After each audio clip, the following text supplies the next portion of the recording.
बोले हमारे शरीर में इतना ऑपरेशन हुआ, भारी पीड़ा, और पैसा दवा के लिए है नहीं। कर्म कर्म, उसी अज्ञान से तुमने कर्म किया, वो फल आया है, अब भोगना पड़ेगा। बिल्कुल सच्ची बात समझ लो।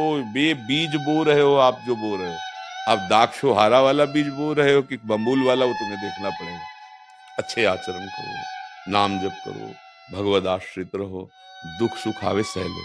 भागवत में लिखा हुआ है एकादश स्कंद में कि जो भी प्रारब्ध वशात दुख सुख आवे, उसे भगवान का विधान मानकर सह लो, नाम जप करो और भगवद आश्रित रहो, तो ऐसे भगवत प्राप्ति हो जाएगी जैसे पिता की प्रॉपर्टी पर पुत्र का स्वयं अधिकार हो जाता है, अपने आप हो जाए। दुख सुख से विचलित नहीं होना है।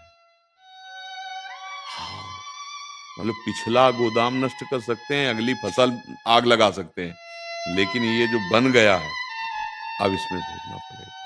ये बड़े बड़े महापुरुषों को नहीं देखा गया, उनको कष्ट शारीरिक, लेकिन व्यथित नहीं होते हो, क्योंकि भगवान में रहते ना।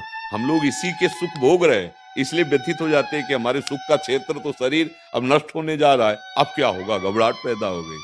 और पहले से जब तैयारी हो जाती है ना, तब आनंद आता है। मरने से सब जग डरा, मेरो मन आनंद, कब मरी हो कब भेटी हो पूरन का, कब हम अपने प्रभु से मिलेंगे, ये शरीर बाधा छूट जाए। राधा राधा राधा।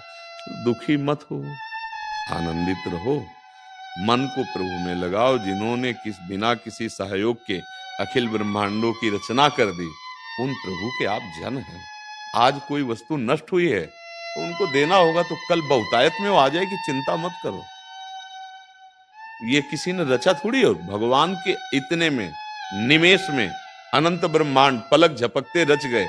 उन प्रभु के आप हैं, उन प्रियाजू के हैं, जिनके प्रभु ऐसे प्रभु अधीन है। मुझे लगता है शोक करने की तो कोई गुंजाइश नहीं। आज प्रभु रखना चाहते हैं मुझे भूखा, तो फिर हम नहीं खाना चाहेंगे, आज भूखे रह के राधा राधा जपेंगे। और जब प्रभु की इच्छा होगी तो 56 भोग की व्यवस्था कर देंगे।